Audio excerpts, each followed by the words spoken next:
Chilli powder అన్ని రకాల వంటలకు పచ్చళ్లకు సరైన chilli powder. No colour no chemicals. మీరు నక్సల్స్ మీద ఎక్కువగా రీసెర్చ్ చేశారు కాబట్టి నక్సల్స్ ఇష్యూ అనేది సోషియో ఎకనామిక్ ప్రాబ్లంగా చూసారా, లా అండ్ ఆర్డర్ ఇష్యూగా చూసారా? That is socio economic problem అండి. లా అండ్ ఆర్డర్ అనేది ఆఫ్ షూట్, అది ఆ తర్వాత జరిగింది. బేసికల్గా ఇప్పుడు ఈవెన్ నేను దాని మీద పుస్తకం కూడా రాశాను, నక్సలిజం అండ్ సొసైటీ. ఆ బుక్లో నేను డీటెయిల్డ్గా దీని మీద స్టడీ చేయడం జరిగింది. సో మీరు సోన్భద్రలో కనుక మా యూపీలో కనుక గమనిస్తే వీళ్ళు ఈ ట్రైబల్ కమ్యూనిటీసు లేదా బిలో పవర్టీ లైన్ పీపుల్ వీళ్ళంతా ఎవరైతే ఉన్నారో వాళ్ళందరూ కూడా దే ఆర్ బీయింగ్ ఎక్స్ప్లాయిటెడ్. ఏదో విధంగా వాళ్ళ మీద ఒక అత్యాచారం, దోపిడీ జరుగుతూ ఉంది. దానికి సమాధానం ఏంటి? లేదంటే వాళ్ళు వెపన్ పట్టుకొని చెయ్యాలి. వెపన్స్ అవి ఈ పేద ప్రజలకి లేదా ఈ ట్రైబల్స్కి అంత ఈజీగా దొరకవు. సో వాళ్ళు ఏం చేసేవారంటే ఈ నక్సలిజం, ఈ నక్సల్ గ్రూప్స్ ఎవరైతే ఉన్నారో వీళ్ళ కాంట్రాక్ట్లోకి వెళ్ళిన తర్వాత సో ఆటోమేటిక్గా వాళ్ళ దగ్గరికి వెపన్స్ రావటం, వాళ్ళకి ఎవరి మీద అయితే కోపం ఉందో వాళ్ళ స్కోర్ సెటిల్ చేసుకోవటం, ఇవన్నీ కూడా పార్ట్ ఆఫ్ దేర్. ఎంతకాలం పనిచేస్తారంటే జిల్లాలో మీరు? 1 year ప్లస్ అండి. అంటే 1 yearలో ఏమైనా దానికి తగ్గుముఖం పట్టిందా, ఇంకేం పెరిగిందంట? నా టైంలో మొత్తం పీడబ్ల్యూజీ గ్రూప్ ఉండేది, పీపుల్స్ వార్ గ్రూప్, కంప్లీట్గా ఎలిమినేట్ అయిపోయింది. ఎవరంటే అప్పుడు మెయిన్ లీడర్ తెలుగు వాళ్ళు ఉండేవారు అక్కడ? యూపీ అక్కడ యూపీ అండి, ఇక్కడ యూపీ, బీహార్. మొన్న కూడా నేను మొన్న పార్లమెంట్కి నేను వెళ్ళినప్పుడు పార్లమెంటరీ కమిటీ మీటింగ్ ఒకటి జరిగింది. దానికి వెళ్ళినప్పుడు నేను వెళ్ళే ముందు వెయిటింగ్ హాల్లో ఒక పెద్ద ఆయన ఎవరో కూర్చున్నారు. నాకు ఎక్కడో ఒక స్ట్రైక్ అవుతుంది, ఎవరో ఈ వ్యక్తి ఎక్కడో చూసానే సమ్వేర్ అని అనుకున్నాను. ఆయన నా వైపు ఏదో విధంగా చూస్తున్నాను, ఏదో ఉందో అయితే కనెక్షన్ అక్కడ ఉంటుందని నేనే కొద్దిగా ముందుకు వెళ్ళి నేను ఇలాగా ఏడీజీ ట్రాఫిక్ని ఉత్తరప్రదేశ్ సార్, మీ పరిచయం అని అడిగితే ఆయన నా పేరు కామేశ్వర్ బయట అన్నాడు. అప్పుడు నాకు వెంటనే అర్థమైంది, మీరు తెలియకపోవడం అంటే ఆయన యూపీ బీహార్కి నక్సల్ గ్రూప్కి, ఈ పీడబ్ల్యూజీ గ్రూప్కి అప్పుడు కమాండర్ అయ్యాను. సో ఆయన ఏం చేశాడు, తర్వాత సరెండర్ అయిపోయాడు. సరెండర్ అయిపోయి పాలిటిక్స్లోకి వచ్చి ఎంపీ అయిపోయాడు. సో నేను ఎంపీని సార్ అన్నాడు. సో ఆయన ఆ విషయాలన్నీ షేర్ చేసుకున్నాడు, మీరు ఎలాగా కాంబింగ్కి వచ్చేవారు, ఇదంతా ఎలా వచ్చింది అని. సార్ ఆ డిస్ట్రిక్ట్ తర్వాత సెకండ్ డిస్ట్రిక్ట్, ఆ తర్వాత డిస్ట్రిక్ట్, అక్కడి నుంచి నేను ఇంటెలిజెన్స్లోకి వచ్చానండి. ఆ తర్వాత నా పోస్టింగ్ ఇంటెలిజెన్స్లో అయింది. అక్కడ ఎంతకాలం చూసారండి? ఇంటెలిజెన్స్లో ఆల్మోస్ట్ 10 months. 10 months తర్వాత ఆ తర్వాత లలిత్పూర్ అని ఇంకో జిల్లాకు వెళ్ళాను. అది ఎక్స్ట్రీమ్ డౌన్, అంటే బుందేల్ఖండ్ ఏరియా, అది మధ్యప్రదేశ్కి బార్డర్లో, శివపూరి జిల్లాకి బార్డర్లో. అది by and large peaceful district, కానీ మైనింగ్ డిస్ట్రిక్ట్ అది. అక్కడ ఆర్గనైజ్డ్ క్రైమ్ ఉంటుందా? లేదు, మామూలు క్రైమ్. అంటే పెద్ద ఛాలెంజ్ ఏం లేదు అక్కడ, పెద్దగా ఏం లేదు. బాగా వెనుకబడి ప్రాంతం ఉంటారు కదా, బాగా వెనుకబడిన ప్రాంతం. బుందేల్ఖండ్ పూర్తిగా గరీబీ, అదే మాకు ఛాలెంజ్. అంటే వాళ్ళ గ్రీవెన్సెస్ని ఎలాగ అడ్రస్ చేయాలి, వాళ్ళకి ఎలాగ హెల్ప్ చేయాలి, దీని మీద చాలా వర్క్ చేసి బేసికల్గా ఏంటంటే ఆ ఏరియాలో ఈ అప్పు తీసుకొని అప్పుకి మనం తాకట్టు పెట్టడానికి లేడీస్ని తాకట్టు పెట్టే పరంపర ఒకటి ఉండేది ఇక్కడ బుందేల్ఖండ్. ఈ తాకట్టు పెట్టడం ఇది కొత్తగా ఉంది అనేసి దాని మీద స్టడీ చేసి వీళ్ళని ఎలాగైనా ఈ ప్రాబ్లమ్ని సాల్వ్ చేయాలి. అంటే బంగారం బదులు భార్యలు పెడతారా? బంగారం వాళ్ళ దగ్గర ఉంటే కదా, వాళ్ళ దగ్గర ఏమీ లేదు, భూమి లేదు, బంగారం లేదు. సో పెడతారా? గిరివి పెట్టడానికి భార్యను పెడతారు. ఈ టైపు అదొక కల్చర్ కొంతమందిలో, కొన్ని గ్రూప్స్లో ఉంది అక్కడ.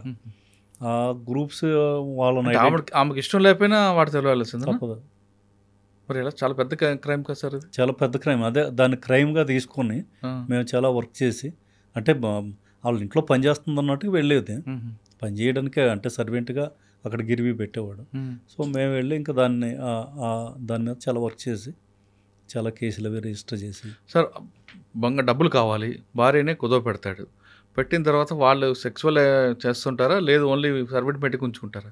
అంటే అన్నిసార్లు మనం సెక్సువల్గా చేస్తాడని మనం చెప్పలేము. చాలాసార్లు సర్వెంట్ పర్పస్ కూడా, అంటే సర్వెంట్గా వాళ్ళ ఇంట్లో ఉంటుంది కంటిన్యూగా, ఈవినింగ్స్ రావడం ఏదో సంథింగ్ ఆ టైప్ ఉంటుంది. కానీ but we cannot say 100% of sexually ఉంటుంది. వాడు ఎలా సార్ కంట్రోల్ చేస్తారు? అది వాడు ఏమంటాడు, డబ్బులు ఇచ్చి నీ భార్యను తీసుకెళ్ళంటాడు. బేసికల్గా మేము ఏం చేసామంటే ప్రతి పోలీస్ స్టేషన్లోనూ కౌన్సిలింగ్ సిస్టమ్ పెట్టాం. ఈ గ్రూప్స్ని అన్నీ ఐడెంటిఫై చేయటం, తర్వాత వీళ్ళు ఎవరైనా అప్లికేషన్ ఇస్తే వాళ్ళని వెంటనే పిలవటం, అవతల వ్యక్తిని కూడా పిలవటం, ముందు వీళ్ళని పంపించడం, వీడు డబ్బుల్ని తీర్చే పద్ధతి వాళ్ళకి ఇన్స్టాల్మెంట్స్లో పే చేస్తాడు, లేదా వీడే వచ్చి మీ దగ్గర పని చేస్తాడు, ఈ టైప్ కొంత పెట్టి చాలా వరకు మొత్తం ఆల్మోస్ట్ ఆ జిల్లాలో కంట్రోల్ అయిపోయింది. ఆ తర్వాత నేను, నా తర్వాత వచ్చిన ఎస్పీలు అందరం కలిసి కంటిన్యూస్గా we worked on that. Next third post అండి? ఆ తర్వాత పోస్టింగ్ నాది అంబేద్కర్ నగర్ అని ఒకటి ఉందండి. అంబేద్కర్ నగర్ ఇది మనకి అయోధ్యకి పక్కది పార్ట్. అంతకుముందు అయోధ్యలో అది పార్ట్గా ఉంది. ఆ జిల్లాలో ఎస్పీగా చేశాను. అక్కడే ఉందండి. అక్కడ ఓన్లీ ఎలక్షన్ ఒకటి జరిగింది, పెద్ద ఎలక్షన్, ఒక election, by election, MP election. దానికోసం అప్పుడు పంపించారు. ఆ ఎలక్షన్ అయిపోయిన తర్వాత మళ్ళీ తీసుకొచ్చి నన్ను మెయిన్పూరి అని ఒక జిల్లా ఉంది. సార్, ఎలక్షన్లు అక్కడ కూడా మాఫియాలు అంటే జరుగుతాయా, లేదంటే పీస్ఫుల్గా జరుగుతుంటాయి? కాల్పులు, బాక్సులు ఎత్తుకొని వెళ్ళిపోవడాలు జరుగుతుంటాయి? ఇదివరకు బాక్సులు ఎత్తుకెళ్ళడం అవన్నీ జరిగేవి. ఇప్పుడు ఈవీఎంలు, ఇప్పుడు ఈవీఎంలు కాబట్టి ఆ సమస్య లేదు ఇంకా. సో అంటే అంబేద్కర్ జిల్లాలో అటువంటి ఛాలెంజ్ వచ్చిందా మీకు? అంబేద్కర్ నగర్ జిల్లాలో బేసికల్గా పెద్ద ఛాలెంజ్ వచ్చింది ఏంటంటే, అప్పుడు ఎలక్షన్ అబ్జర్వర్స్ ఎవరైతే వచ్చారో వాళ్ళకి అక్కడ ఉన్న కలెక్టర్ గారికి పడలేదు. వాళ్ళకి చాలా పెద్ద గొడవ అయింది. ఈ ఎలక్షన్ అబ్జర్వర్స్ ఏమన్నారంటే, మేము ఈ జిల్లాలో ఎలక్షన్ చేయించలేమనేసి వీళ్ళు. నాకు అప్పుడున్న హోమ్ సెక్రటరీ గారు ఫోన్ చేసి, బాబు ఈ ప్రాబ్లంకి నువ్వే సొల్యూషన్ కనిపెట్టాలి, ఎందుకంటే ఆ వచ్చిన అబ్జర్వర్స్లో ఒక అబ్జర్వర్ తెలుగు ఆయన నీతో క్లోజ్గా ఉంటున్నాడని మాకు అర్థమైంది. సో నువ్వు ఆయన ద్వారా మిగిలిన అబ్జర్వర్స్తో మాట్లాడి ఈ సమస్యకు సమాధానం ఎత్తుకు, నీ భుజాల మీద ఈ బాధ్యత పెడుతున్నావు.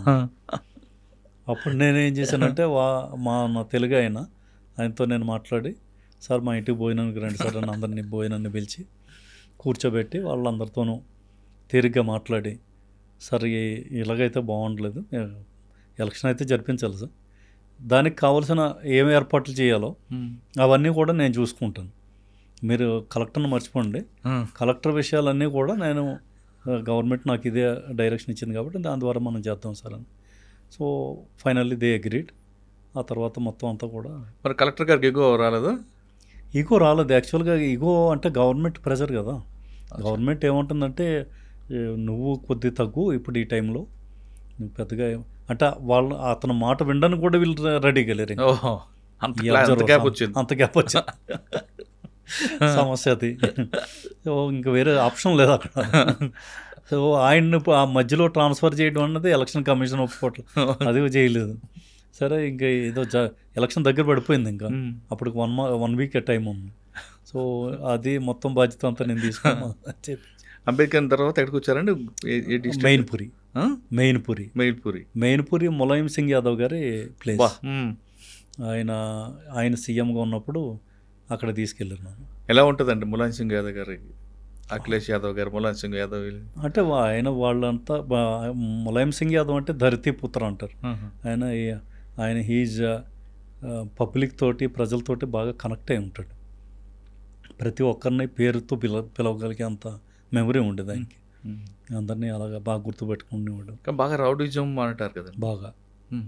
అంటే వాళ్ళకి వార్నింగ్ ఇస్తారు, తర్వాత ఎలిమినేట్ చేస్తారంటుంటారు. వాస్తవం అంత ఇది కాదు కానీ బట్ ఉంది అగ్రెసివ్ టైప్. పబ్లిక్ అంతా అగ్రెసివ్గా ఉంటారు. సో మరి ఆ ఫోర్స్లో ఎలా పనిచేశారండి అంత సఫికేషన్ టైంలో? అంటే అంటే నాకు కొద్దిగా ఫ్రీ హ్యాండ్ ఉండేదండి. యాక్చువల్గా ఏమైందంటే, నేను అక్కడ మెయిన్పూరిలో జాయిన్ అయిన టైంలోనే బ్లాక్ ప్రముఖ ఎలక్షన్స్ జరిగాయి. బ్లాక్ ప్రముఖ ఎలక్షన్ జరిగినప్పుడు అప్పటికే నాకు ఒక ఇమేజ్, ఒక ఇది వచ్చింది అక్కడ ఆ జిల్లాలో.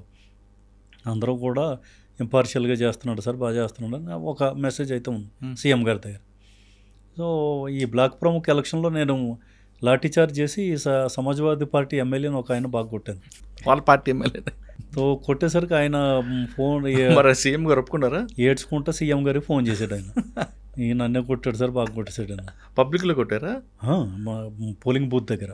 ఎందుకు బూత్ క్యాప్చర్ చేయడానికి వెళ్ళాడు మొత్తం మనుషులు తీసుకుని. సో అక్కడ దిగిన వెంటనే ఇంకా లాఠీ తీసుకొని వేసాం బాగా. ఇంకా దాంతో ఆయన ఫోన్ చేసి వెంటనే ఆయన దగ్గర లబోదిబోమంటే ఆయన డీజీపీని తిట్టారు, ఎలాంటి ఎస్పీగా పెట్టావు అది ఇది అనేసి. సో డీజీపీ నాకు ఫోన్ చేసి నువ్వు అసలు ఇంకా ఏం చేస్తున్నావు అక్కడ, నువ్వు ఎవరిని కొడుతున్నావు ఏంటో నీకు అర్థమవుతుందా, ఎమ్మెల్యేని కొట్టుకుంటా వస్తే నీకు కూడా ఉంటుంది. సో ఫైనల్గా నువ్వు అసలు ఇంట్లో నుంచి ఎలక్షన్ అయ్యే వరకు కూడా ఇంట్లో నుంచి బయటకు వెళ్ళడానికి లేదు, ఎలక్షన్ అయిన తర్వాత నీ ట్రాన్స్ఫర్ చేస్తాను, నువ్వు ఇంట్లోనే ఉండాను. సరే సార్ నేను ఇంట్లోనే ఉంటాను. మా కలెక్టర్ చెప్పాను నేను ఇంట్లోకి వెళ్ళి నన్ను ఇంట్లో ఉండమన్నా నేను వెళ్ళిపోతున్నా, మిగిలింది నువ్వు చూసుకోను. అమ్మమ్మ నువ్వు లేకపోతే నేను ఇక్కడ ఎలక్షన్ జరిపించలేను, నేను వచ్చేస్తున్నాను. ఆయన వచ్చాడు, ఇద్దరం ఇళ్లలోనూ కూర్చొని. ఈలోగా పెద్ద ఇన్సిడెంట్ ఒకటి జరిగింది ఆ ఏరియాలోనే. అంటే ముఖ్యమంత్రి గారి తమ్ముడు కొడుకుని పబ్లిక్ 4 వైపులా కవర్ చేశారు. ఆయన్ని నన్ను చంపేస్తారని ఆయన ఫోను పైకి ఫైరింగ్ అది అయింది. అంటే ఆ టైంలో ఎలక్షన్స్ అంటే మామూలు కాశ్మీర్ బార్డర్లో ఉన్నట్టు ఉండేది. ఇటు వాళ్ళు ఫైరింగ్ ఇటు వీళ్ళు ఫైరింగ్ అంత హడావుడు ఉండేది. సరే అని ఇంకా ఆ టైంలో నాకు చెప్తే మళ్ళీ డీజీపీ గారు ఫోన్ వచ్చింది. బాబు నువ్వు ఇమీడియట్గా ఎక్కడ ఉన్నావు నాకు తెలీదు, అక్కడ పరిస్థితి చాలా దారుణంగా ఉంది, నువ్వు వెళ్ళకపోతే ఎవడో కంట్రోల్ చేయలేడు. లేదు సార్ వెళ్ళనలేదా మీరు, మనం ఆన్లైన్ కదా. ఇమీడియట్గా అక్కడ రష్ అయ్యి వెళ్ళి నేను వెళ్ళేసరికి ఇంకా తర్వాత మిగిలినంత కవర్ చేసుకుని మొత్తానికి వి సాల్వ్డ్ ద ప్రాబ్లం. మరి ఎమ్మెల్యే గారు తర్వాత ఎక్కడ ఎదురుపడలేదా, మాకు కొట్టారు సార్ మీరు? తర్వాత కలుస్తారు అంటే తర్వాత నా ట్రాన్స్ఫర్ గురించి ట్రై చేశారు కానీ సీఎం ఒప్పుకోలేదు, లేదా అతనే ఉండాలన్నారు. సరే ఆయన తమ్ముడు కొడుకు వచ్చింది కాబట్టి ఆయన మీకు సపోర్ట్ చేశారు.